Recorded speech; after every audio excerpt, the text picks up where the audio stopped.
भोपाल से प्रस्तुत हैं प्रादेशिक समाचार। नमस्कार, समाचारों के साथ मैं जितेंद्र रघुवंशी। पहले मुख्य समाचार। परीक्षाओं को लेकर केंद्र सरकार ने नई मानक संचालक प्रक्रिया जारी की। परीक्षा केंद्रों में 6 फीट की दूरी और मास्क लगाना अनिवार्य होगा। प्रदेश में कोरोना से रिकवरी दर 76% से ज़्यादा हुई। होम क्वारंटाइन में रहने वाले लोगों की निगरानी के लिए सभी जिलों में बनेगा कंट्रोल रूम। केंद्रीय कैबिनेट राष्ट्रीय सिविल सेवा क्षमता निर्माण कार्यक्रम मिशन कर्मयोगी को मंजूरी दी और पश्चिम क्षेत्र विद्युत वितरण कंपनी अपने क्षेत्र के 15 जिलों में बिजली शिकायत निवारण शिविरों का आयोजन करेगी। अब समाचार विस्तार से। विश्वविद्यालयों और कॉलेजों की अंतिम साल या सेमेस्टर की परीक्षाओं के दौरान विद्यार्थियों और परीक्षा कराने वालों को कोरोना संक्रमण से बचने के लिए केंद्रीय स्वास्थ्य मंत्रालय ने नए दिशा निर्देश मानक संचालन प्रक्रिया (SOP) जारी की है। इसमें विद्यार्थियों, अभिभावकों के साथ ही अधिकारियों और कर्मचारियों को कम से कम 6 फीट की दूरी बनाने, अनिवार्य रूप से मास्क पहनना, साबुन से हाथ धोना और सैनिटाइजर का उपयोग करना शामिल है। परीक्षार्थियों से अपना सामान, स्टेशनरी आदि किसी को ना देने और ना ही दूसरे का सामान लेने को कहा गया है।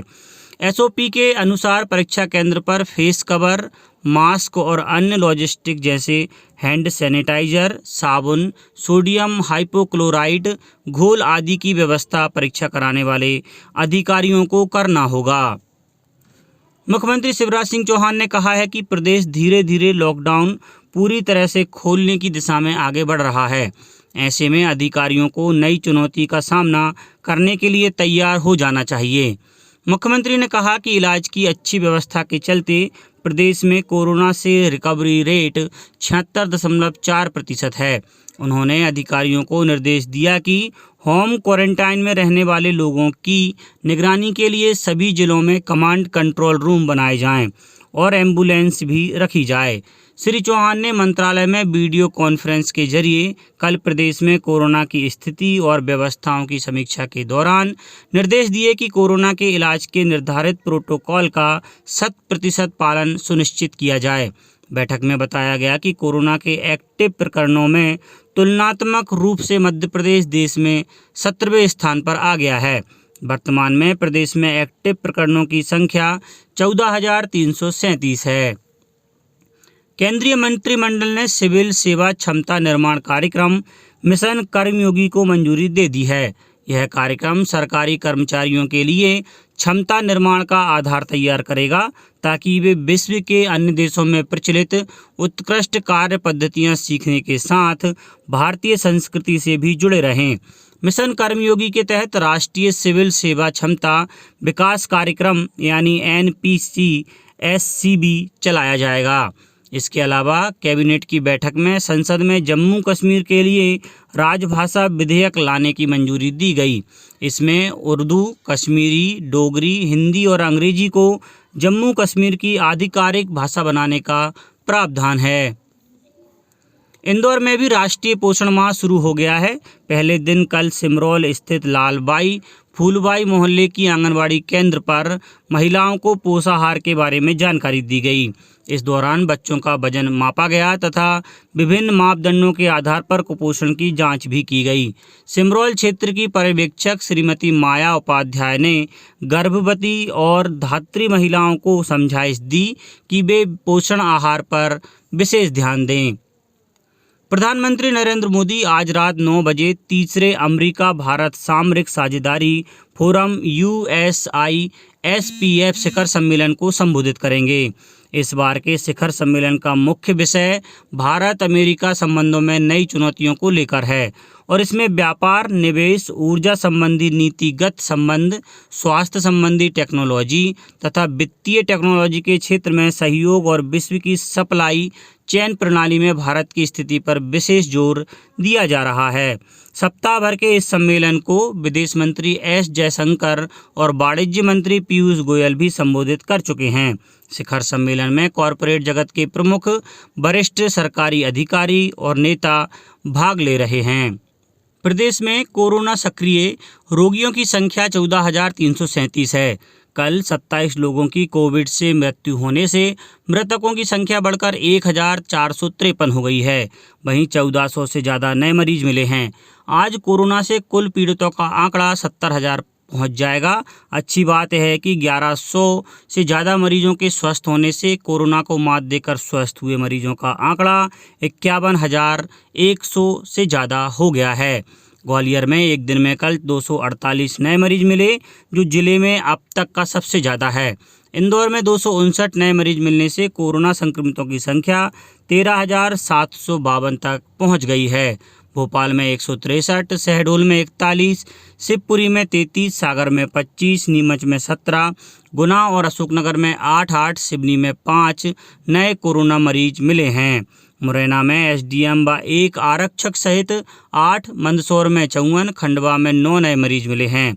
वहीं पूर्व मंत्री और मुल्ताई के विधायक सुखदेव पांसे की कोरोना रिपोर्ट पॉजिटिव आई है। श्री पांसे ने उपचुनाव में प्रचार के बाद बैतूल लौटते हुए जिला अस्पताल बैतूल में अपना कोरोना टेस्ट कराया था। उन्होंने अपने सभी संपर्कों से एहतियात बरतने और अपनी जांच करवाने की अपील की है। प्रदेश में खाद्यान्न पर्ची वितरण महाअभियान 7 सितंबर से प्रारंभ किया जाएगा। पूर्व में महाअभियान की शुरुआत 30 सितंबर को प्रस्तावित थी। खाद्य विभाग के संचालक श्री तरुण कुमार पिथोड़े ने बताया कि राष्ट्रीय शोक के कारण महाअभियान की तिथि में परिवर्तन किया गया है। प्रदेश के 52 जिलों में एक साथ प्रारंभ होने वाला खाद्यान्न पर्ची वितरण कार्यक्रम 7 से 15 सितंबर तक किया जाएगा। मध्य प्रदेश पश्चिम क्षेत्र विद्युत वितरण कंपनी अपने कार्य क्षेत्र के सभी 15 जिलों में 1000 विद्युत शिकायत निवारण शिविरों का आयोजन करेगी। इंदौर क्षेत्र के जिलों में 572 और उज्जैन क्षेत्र के जिलों में 428 शिविर आयोजित होंगे।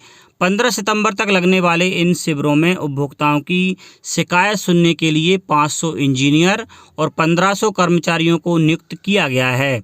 जिले में आज से शिविरों की शुरुआत की जा रही है। शहरी क्षेत्र में 60 और ग्रामीण क्षेत्र में 120 शिविर लगाए जाएंगे।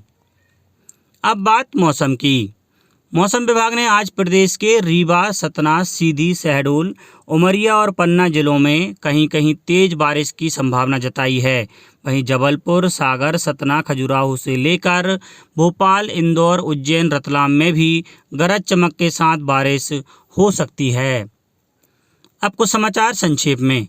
खंडवा जिला कलेक्टर ने कन्नौद सतबारा पुनासा मार्ग पर भारी वाहनों के आवागमन को प्रतिबंधित करने के आदेश जारी किए हैं। उप संचालक कृषि विभाग ने बताया है कि मंदसौर जिले में फसल बीमा में इस वर्ष से जिले को अच्छी सफलता प्राप्त हुई है। सतना जिले के मझगवा तहसील के पिंडरा, चौरहा, लालपुर, पटीहर, मझगवा और तहसील बिरसिंहपुर के चंदई गांव में कोरोना संक्रमित मरीज पाए जाने पर इन क्षेत्रों को कंटेनमेंट एरिया घोषित करते हुए आवागमन पूर्ण रूप से प्रतिबंधित किया गया है। केंद्र सरकार द्वारा पारित किए गए मॉडल एक्ट अध्यादेश के विरोध में आगर मालवा व्यापारी अधिकारी कर्मचारी एसोसिएशन द्वारा आज से 3 दिन के लिए मंडी में नीलामी काम बंद रखने का निर्णय लिया गया है। और नीमच में पुलिस ने नकली नोटों के साथ 3 आरोपियों को गिरफ्तार किया है। अंत में मुख्य समाचार एक बार फिर।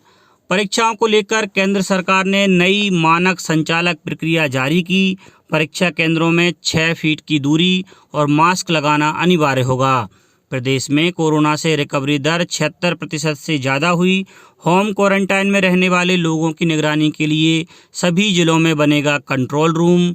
केंद्रीय कैबिनेट राष्ट्रीय सिविल सेवा क्षमता निर्माण कार्यक्रम मिशन कर्मयोगी को मंजूरी दी। और पश्चिम क्षेत्र विद्युत वितरण कंपनी अपने क्षेत्र के 15 जिलों में बिजली शिकायत निवारण शिविरों का आयोजन करेगी।